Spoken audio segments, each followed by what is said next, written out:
Bom dia, meu amigo, minha amiga. Há muito tempo atrás, eu comecei a ler um livro que era um testemunho de um pastor aposentado, e ele contava que durante toda a sua vida pastoral ele tinha uma vida de oração, uma vida de leitura muito focada naquilo que ele precisava fazer, tipo, que era elaborar sermões, tipo, pregar e por aí vai, conduzir pessoas e por aí vai. Só que esse pastor se aposentou e quando ele se aposentou, ele meio que abandonou todas essas práticas que ele tinha para poder ter uma vida de descanso. Só que sem perceber, ele afastou da vida dele tudo aquilo que ligava ele com Deus.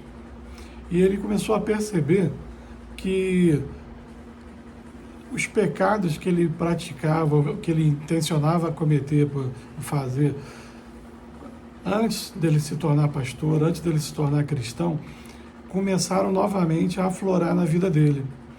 Então ele, ele comenta, né, sobre 2 Coríntios 5,17, que diz assim: assim que, se alguém está em Cristo, nova criatura é. As coisas velhas já passaram e eis que tudo se fez novo. Esse versículo para ele começou a fazer muito sentido quando ele se aposentou, porque ele percebeu o seguinte: em Cristo nós somos nova criatura. Longe dele, independente de você ser cristão ou não, a velha criatura vai retornar, e tudo aquilo que a sua carne, que parecia estar morta, vai florescer novamente. Esse versículo, essa experiência para mim foi muito importante, não só para a minha vida, mas também para me ensinar algumas coisas que eu precisava aprender na questão do trabalho do Ministério de Famílias. Eu e Márcia tivemos a oportunidade de lidar com casais por muitos anos, né?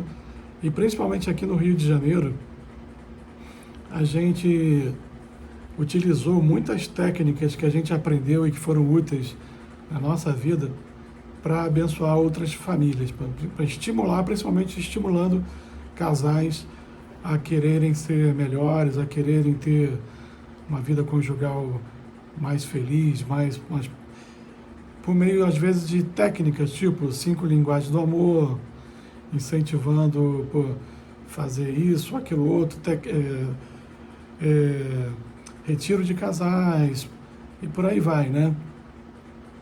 Tudo isso é importante, mas quando foi no período ali de 2010 a 2014, nós tivemos a experiência de lidar com algumas famílias muito bem financeiramente. E essas famílias, não generalizando, mas via de regra, eram pessoas que ganhavam muito bem e, consequentemente, o nível de dependência delas de Deus era muito baixo. E ensinar para elas técnicas não funcionava. Eram praticamente ineficazes por você lidar com essas pessoas, porque não funcionava da mesma forma que funcionava com as outras pessoas, né? Então a gente viu assim realmente que a conclusão que a gente chegou é que realmente, se não houver uma dependência de Deus, se as pessoas não tiverem no seu coração, se na sua vida, esse estilo de vida de depender de Deus, nada mais funciona. Nada realmente vai ser eficiente, nada vai produzir aquilo que a gente espera para que as pessoas tenham uma vida com Deus eficaz. Uma coisa que eu ouço regularmente dizendo assim: mas fulano de tal, ele não é crente, e tem uma vida, não é cristão, vou botar assim melhor dizendo, né? Não é cristão, mas não tem mas vive bem. Eu já analisei vários casos desse tipo, e em todos eles você encontra o seguinte: a pessoa pode até não ser cristã, mas sem saber, ela pratica princípios cristãos, princípios bíblicos na vida dela, e funciona. Essa é a grande verdade para mim, pelo menos, tá? Você viver uma vida de busca ao Senhor, ela faz toda a diferença na vida de um casal. Toda a diferença. Tá? Eu diria até que é primordial para que uma família possa dar certo, para que uma família possa ser feliz, é que você permita realmente que Ele faça parte da sua vida. E de que forma você pode fazer isso, né? Eu vejo, principalmente, por meio da leitura da palavra, leitura e meditação na palavra, né? O Salmo 1, versículo 2 vai dizer, né? Bem-aventurado o homem que não anda segundo os conselhos dos ímpios, nem se detém no caminho dos pecadores, nem se assenta na roda dos escarnecedores. Aí vem o 2. Antes tem o seu prazer na lei do Senhor, e na sua lei medita de dia e de noite. Pois será como árvore plantada junto ao ribeiro das águas, ao qual dá o seu fruto no seu tempo. Suas folhas não cairão, e tudo quanto fizer prosperará. Ler a palavra de Deus e meditar nela é essencial. Eu não gosto da ideia de você pegar versículos isolados, mas quando você tenta fazer da sua teologia pessoal um conglomerado de tudo aquilo que a Bíblia trata sobre determinado assunto, fica mais fácil de você tentar se aproximar do que eu chamaria de verdade, né? De verdade bíblica e de verdade. Um outro aspecto é o aspecto da oração. Tem gente que transforma a oração numa coisa mecânica ou consegue, eu diria até que estragar a oração para se transformar numa coisa religiosa, pura e simplesmente. Mas eu vejo a oração como um tempo de comunhão, um tempo de estar próximo de Deus, de você estar buscando conversar com um amigo, com alguém a quem você estima muito e que você gosta da sua presença. Eu vejo a oração desse jeito. Então, quando a Bíblia fala, por exemplo, em orar sem cessar, eu não vejo a oração como algo apenas para você ficar recluso num canto, mas em qualquer momento que você tiver, seja no ônibus, dirigindo um carro, no trabalho, com outras pessoas, para você ter a tua mente sempre focada no Senhor. Para mim, a oração é uma conversa, é um diálogo entre duas pessoas. E nesse diálogo pressupõe tanto você falar, mas principalmente você ouvir. Se você quer realmente aprender alguma coisa, você precisa ouvir. E eu acho que para mim isso é fundamental. Quantas e quantas vezes eu estive ajoelhado, deitado, do jeito que fosse, tentando ter uma conversa com o Senhor, e as coisas mais preciosas foram realmente assim as melhores inspirações, as coisas que eu pude depreender da parte de Deus, foi realmente estando calado ali, ouvindo, tentando ouvir o que Ele tem a te dizer.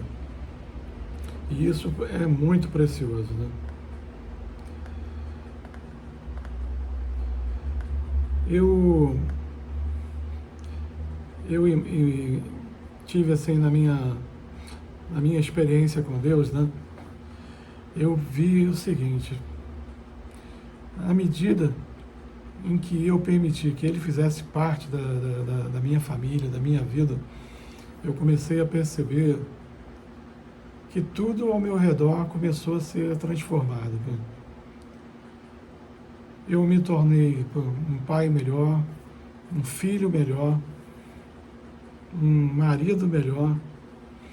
E isso foi assim essencial para poder restaurar o meu casamento. Não que a minha vida tenha se tornado perfeita, não que o meu casamento não tenha deixado de ter problemas, mas eu percebi com essa aproximação que eu passei a enxergar as coisas de uma forma diferente. Eu comecei, na medida que eu fui aprendendo com ele, eu comecei a perceber que o meu casamento, ele não era perfeito, mas ele estava numa constante evolução. As minhas relações, como eu falei, né, como filho, como pai, como como marido, como cidadão, eu percebi que ela começou a entrar numa espiral de crescimento, de amadurecimento, né? Eu comecei a poder ver as coisas dentro de uma realidade e não de uma ficção, comecei a viver nessas relações um amor realista e não fantasioso, baseado em expectativas que não me frustravam e que me traziam realmente paz. Quando eu e Márcia tentávamos salvar o nosso casamento, eu não sabia realmente de verdade o que fazer. Eu me deparei com situações em que eu não sabia como lidar com a Márcia, eu não sabia como lidar comigo mesmo, com as minhas frustrações, com as minhas dores. E eu fiz a única coisa que eu podia fazer naquele momento, que foi pedir ajuda a Deus, porque eu não sabia realmente como lidar com aquilo. Deus havia me falado, né, que a Márcia ainda me amava. Deus me falou que se eu não fizesse nada pelo meu casamento, eu ia ter uma vida frustrada, eu ia passar pelas mesmas dores que eu passei com a morte da minha mãe, eu ia lidar também com a Márcia, e isso para mim foi bem duro. Mas na medida em que eu aprendi a submeter os meus problemas a Ele, eu comecei a experimentar os frutos de você ter uma vida de independência de Deus. Que frutos eram esses?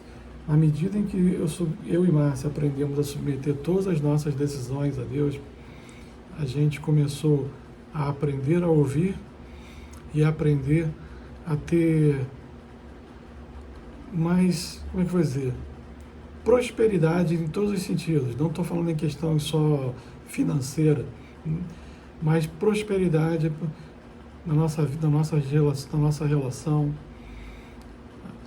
Prosperidade também financeira, porque na medida que a gente aprendeu a fazer escolhas baseadas nas sugestões que nós entendíamos que era da parte de Deus, os nossos bens passaram a durar mais, o nosso dinheiro passou a render mais, mas também na nossa relação marital e parental, que a gente começou realmente a ter mais êxito.